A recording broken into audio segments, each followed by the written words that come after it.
It started with a sound I knew too well. The garage door, groaning open in the middle of the night. The floor shook beneath my bed, just like it did when my dad used to come home late. Only this time, no one was supposed to be home. My parents were miles away. My brother was out of town. I was alone. Then came the footsteps. Slow, careful, moving through the hallway, heading toward my room. I wanted to believe it was all in my head until the floor creaked right outside my door. They weren't trying to get in. They were already inside. This isn't a ghost story. It's worse. It's about the kind of people who learn every sound your house makes, every habit you have, every door you forget to lock. And when they finally come for you, it'll feel just like another ordinary night. Welcome to the stories that aren't supposed to happen, but do.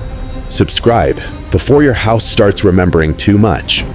I had always loved that old house. It wasn't big or modern, but it felt like home. My brother and I grew up there. 2 twin beds in one small room, posters on the wall, the kind of place where every sound had a memory. After he left for college, I finally got to make the room mine. I moved his stuff out, bought a small desk, and for the first time, it felt like I had space to breathe. Years later, after college, I came back. My brother had already moved home again, and he took the room back like nothing had changed. I couldn't blame him, but I had nowhere else to go. The only free spot was the tiny guest room upstairs, right above the garage. It wasn't ideal. The floor shook every time the garage door opened, but it was quiet, private. I didn't mind. That Friday night, I was alone.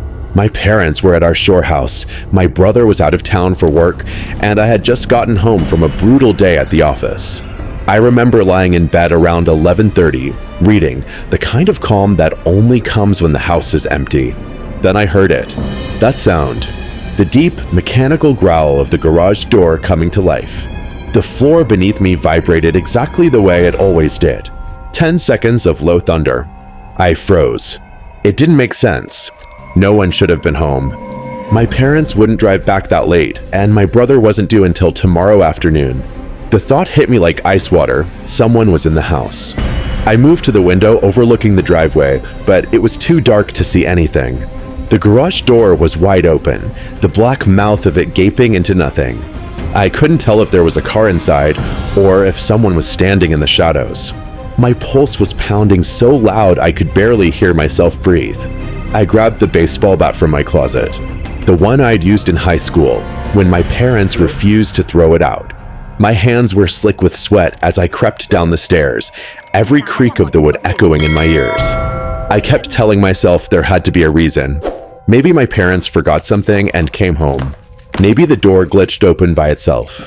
But then I heard voices. Faint, distant, and coming from the far side of the house, near my parents' bedroom. At least 2 of them, low and hurried.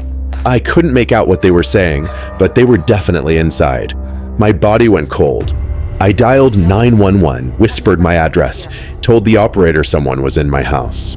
She told me to stay hidden, stay quiet, let the police handle it. I nodded even though she couldn't see me. But there was this strange feeling crawling under my skin, like I couldn't just stand there. Like something inside me was daring me to move. So I did. I followed the voices down the hallway, gripping the bat so tightly my knuckles hurt. When I reached my parents' door, I could hear them rifling through drawers, pulling things off shelves. My heart was racing so hard I thought I might pass out. I took one deep breath and pushed through the door. I shouted, swinging the bat in a blind burst of adrenaline. The 2 men inside froze for a split second, eyes wide in shock. They hadn't expected anyone home. That moment gave me courage I didn't really have. I swung again and hit one of them in the leg. He screamed and fell, but before I could react, the other rushed me, tackling me hard to the ground. The air left my lungs. The bat slipped from my hands. He was stronger, way stronger. He pinned me down, his hands closing around my throat. I tried to pry them off, gasping for air, kicking, clawing, anything. Then I saw the other man crawling toward us, something shining in his hand. A knife. In that second, I knew I was going to die. There was no dramatic thought, no flashback of my life. Just a heavy, cold acceptance. This was it. Then, faint but growing louder sirens. The sound of hope coming closer. The man choking me looked toward the window, panic flashing across his face. He grabbed the bat and swung. Everything went black. When I opened my eyes, the world was spinning. A police officer was kneeling beside me, asking if I could hear him. I tried to nod. My head throbbed like it was splitting open. The room was chaos, drawers overturned, the door to the backyard wide open. The intruders were gone. The officer told me they probably fled when they heard the sirens. Paramedics checked me out, said I was lucky. I refused to go to the hospital. I just wanted to understand what had happened. But what bothered me most came later. After the police left, I kept replaying it all. How did they get in? Every door had been locked. The only way in was through the garage, and the only way to open that was with the button my dad installed in my car. That button wasn't easy to find. You'd have to know it was there. You'd have to know we never locked the car. That meant whoever broke in knew us. The police never found them. My parents installed cameras and motion lights the next day. But even after the locks were changed, I could never shake the feeling that someone had been there for a reason. Someone who knew more about us than they should. Sometimes, when I visit home now, I still hear that sound, the deep, slow rumble of the garage door. And even if I know it's just my dad parking, my chest still tightens.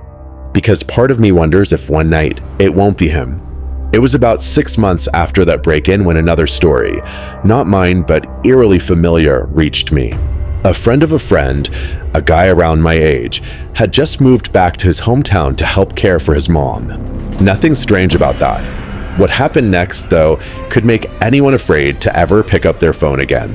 He told me it was an ordinary night, the kind that lulls you into letting your guard down. He was sitting on his couch, half watching TV, half scrolling his phone when it rang. A local number, not saved in his contacts. He answered without thinking. The woman on the line introduced herself as a nurse from a nearby hospital.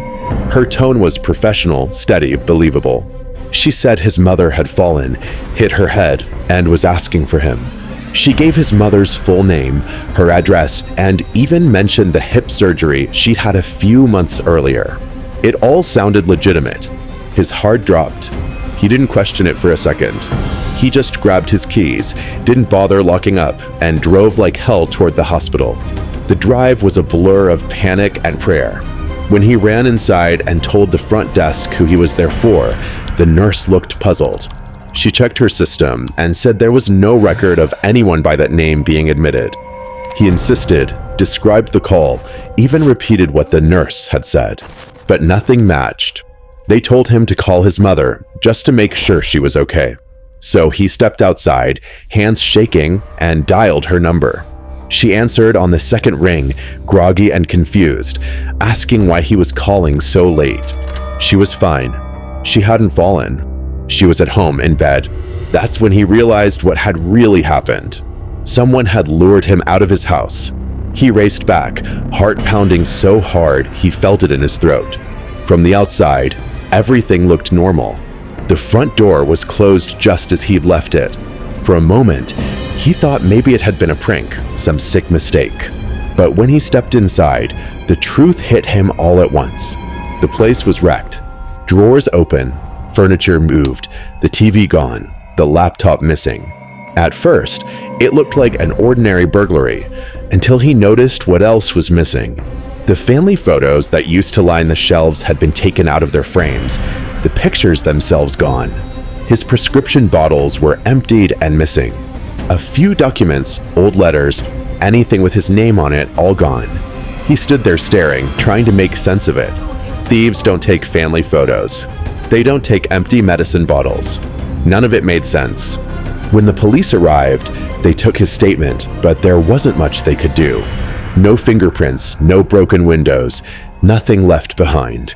The officer listened as he explained the phone call and nodded slowly, saying it sounded like whoever did it knew him or his mother personally. That detail chilled him more than anything. He spent days trying to piece together how they could have gotten that kind of information. The caller had known his mother's medical history. That meant hospital records, insurance info, or someone close enough to overhear conversations. His mother had a wide circle of friends, many of whom she chatted with at her church or over the phone. He suspected one of them might have passed along details without realizing it. But how did that lead to this? He couldn't stop replaying the moment the fake nurse said, "She's asking for you." It had sounded so human, so real. Someone out there had used his mother's voice, her vulnerability, as bait. For weeks, he barely slept. He bought new locks, changed every password, and installed a Ring camera by the door. He kept the footage running constantly, scrolling through it late at night when the silence of the house felt too heavy. Nothing strange ever showed up, but that didn't help. What haunted him wasn't what he saw, it was what he couldn't see. Sometimes, he swore he heard things. A car idling outside longer than it should. A click at the mailbox when no one was there. Once, his motion sensor light flicked on at 2 in the morning, but the camera showed nothing. Maybe it was a raccoon, maybe not. He started to believe the break-in wasn't just about stealing. Whoever had done it wanted something more personal. Maybe identity theft. Maybe they wanted to know him.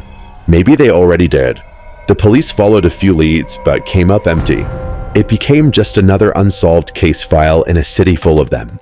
The only thing left behind was a feeling, the kind that crawls under your skin and never leaves. He told me once that what scared him most wasn't losing his stuff. It was realizing how easily someone could pull him out of his own life with nothing more than a phone call. He said that night changed the way he looked at everything. Every unknown number felt like a trap. Every knock at the door made his chest tighten. And the worst part? The voice of the fake nurse still echoed in his head sometimes. Calm, gentle, familiar, like someone he might have known once. He laughed when he told me that, but it wasn't the kind of laugh that makes you feel better. It was the tired, uneasy kind, the kind that says, "I'm not sure it's really over." A few weeks later, he bought his mom a medical alert pendant. She finally agreed to wear it, but not for the reason he thought. When he asked her why, she said, "Because now I don't want strangers calling you if something happens." He told me that line stuck with him more than anything else. Not just because of what it meant, but because it hinted at something darker, like maybe she knew more than she'd ever said. He doesn't talk about that night anymore. But every time the phone rings, he still pauses for a second before answering, waiting for the voice on the other end. Hoping it's someone real, fearing it's not. It happened to a guy who lived just a few towns over, a single man in his early 30s renting a small one-story house. He said it wasn't much, but it was comfortable.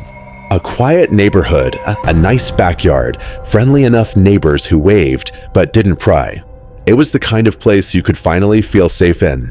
And maybe that's why what happened next hit so hard. It was a Thursday night around 11 when the pounding started. Not knocking, pounding. Like someone was trying to break the door off its hinges. He froze, halfway through brushing his teeth, just listening. 3 hits, then silence, then 3 more, harder this time. He walked to the living room, cautious, and peered through the small side window next to the door. The porch light barely worked, flickering just enough to show a figure, a man, pacing back and forth, agitated, muttering to himself. He looked a little older, his clothes wrinkled and stained, hair messy like he hadn't slept in days. Before the tenant could say a word, the man shouted through the screen door, "What the hell are you doing in my house?" At first, he thought he'd misheard. Then the man said it again, louder. "You're in my house. Get out before I call the cops." He stood there, stunned, thinking it had to be some kind of mistake.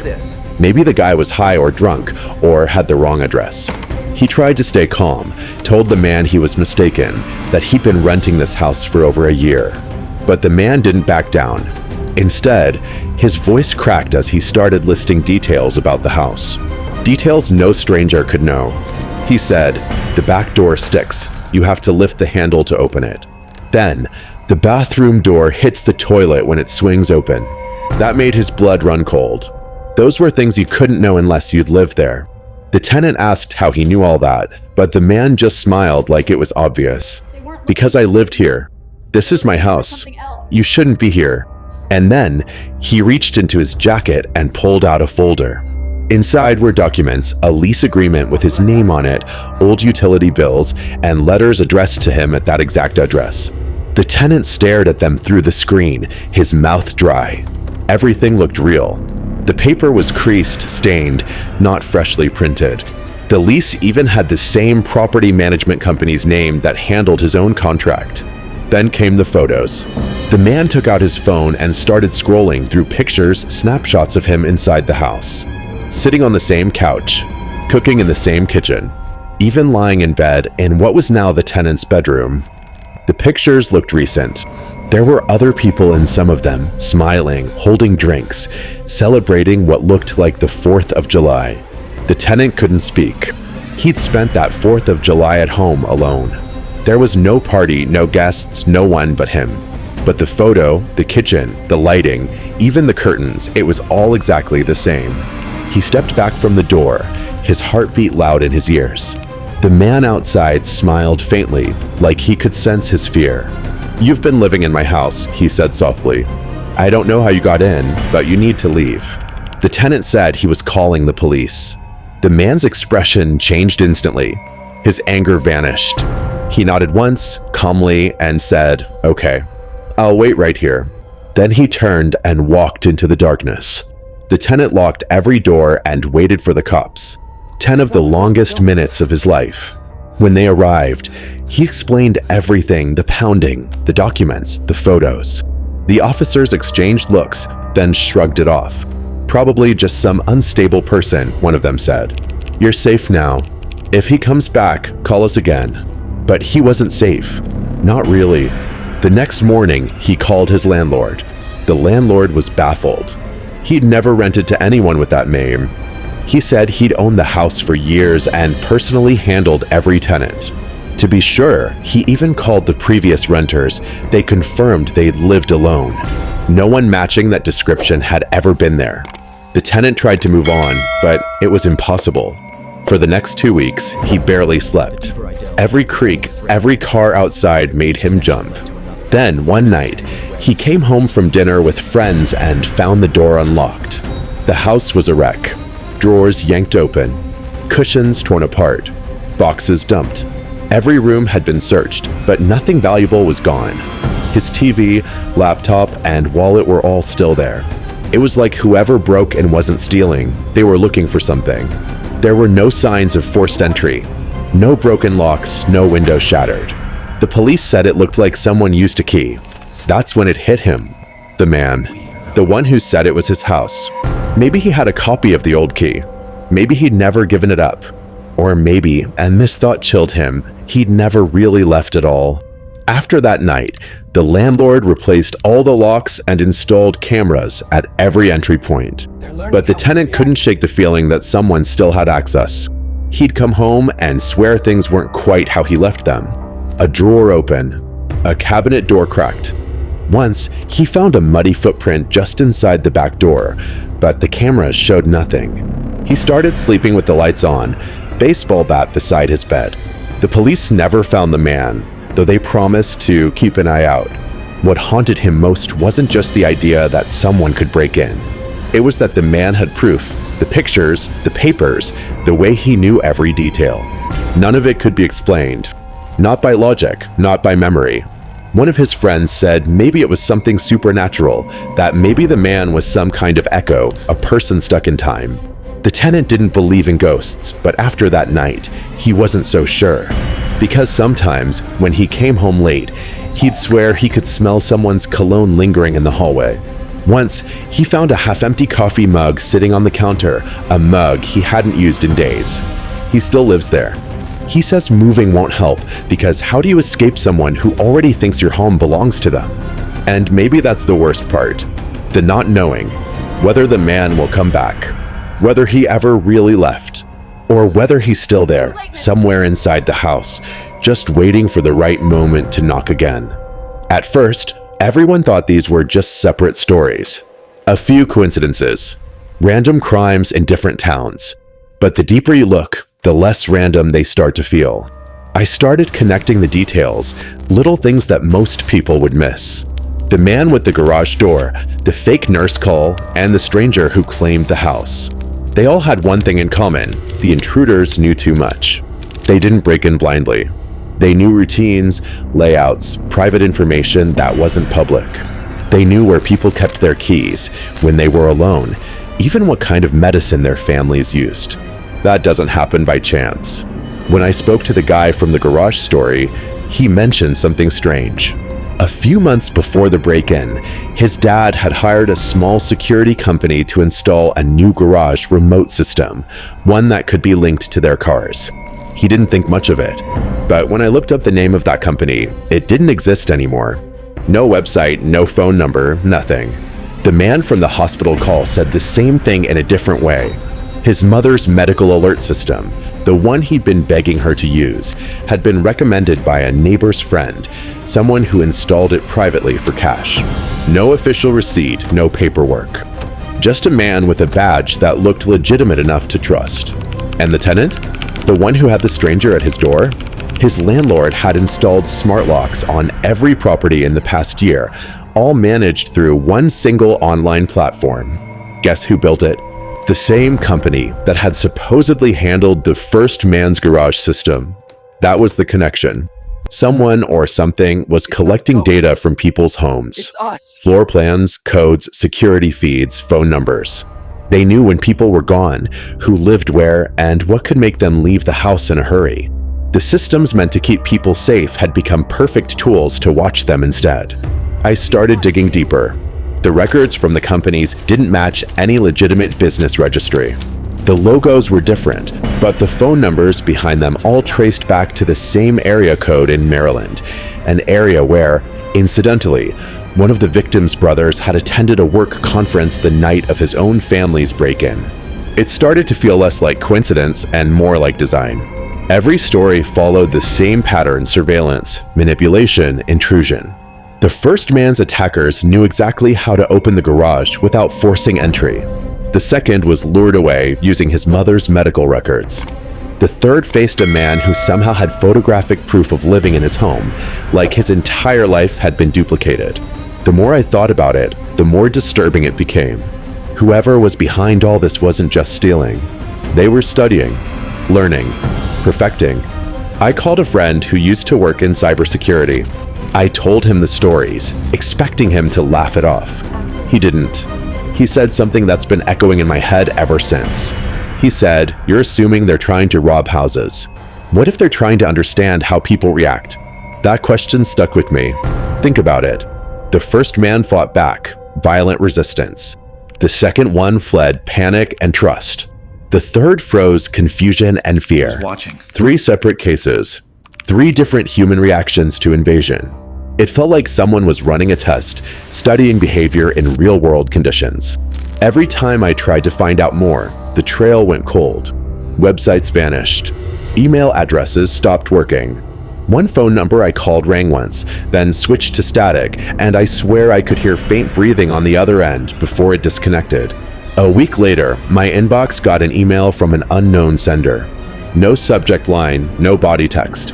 Just one image attached, a screenshot of a paused video feed. It was my driveway. I deleted the message immediately, but the damage was done. Every time I stepped outside, I looked for cameras. I couldn't see any, but I could feel them.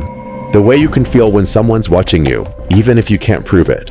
I reached out to the other victims again, hoping for some sense of closure. The guy from the garage said he'd moved across the country. The man from the hospital call said he stopped answering unknown numbers completely. The tenants stopped responding to my messages altogether. Maybe they were trying to move on, or maybe they knew something I didn't. One night, while researching, I stumbled on an old forum post from 2014. It was short, just 2 sentences. Don't trust home security installers. They're not protecting you. They're mapping you. The username was a string of numbers, but the last 4 digits matched the zip code of the town where the first story happened. That's when I stopped digging. Because maybe this isn't about criminals or hackers or even something human. Maybe it's about something that's been quietly learning how we live, one locked door, one phone call, one data leak at a time. And maybe it's still out there, listening. You can tell yourself this is just paranoia. But ask yourself one thing: how well do you really know who installed the systems that protect your home? And if you ever get a call that feels a little too specific or hear a sound you can't explain, just remember, they already know your address. They always have. When you hear stories like these, it's easy to dismiss them as coincidence, just bad luck, strange timing, or paranoia. But if you've been paying attention, you already know better. These weren't random. They were rehearsed. 3 people, 3 homes. 3 very different reactions to the same invisible hand pulling the strings. One fought, one fled, one froze, and all of them were chosen for a reason. Someone or something knew exactly how they'd respond. That's the part that gets under your skin, isn't it? The idea that your routines, your habits, your weaknesses might not be private anymore. That someone could learn you just by watching, not through a window, but through a camera you installed yourself. The truth is, safety has become a story we tell ourselves. We buy the locks, the alarms, the cameras, and we think that makes us untouchable. But every layer of protection comes with a hidden door, and someone, somewhere, knows how to open it. The people in these stories learned that the hard way. Their homes weren't haunted by ghosts or monsters. They were haunted by knowledge, by the awareness that someone else already knew the ending before it began. If you ever find yourself in their shoes, hearing a sound you can't explain, getting a call that feels too personal, finding your door slightly open when you're sure you locked it, don't ignore it. Listen to your gut. Double-check the things you think you can trust. And never, ever assume that the person on the other end of the phone is who they say they are. Sometimes, the scariest part isn't that someone broke in. It's realizing they were never trying to steal anything at all. They wanted to see what you do. And maybe that's why you're hearing this right now. Because while you're sitting there in your home, thinking about how safe you are, someone else might be learning from you too. So check your locks. Turn off that smart camera you never use. Look out the window just once and make sure you're really alone. And if you still can't shake the feeling that someone's watching, you're probably right. Welcome to the dark side of ordinary life. Subscribe now before your story becomes the next one we tell.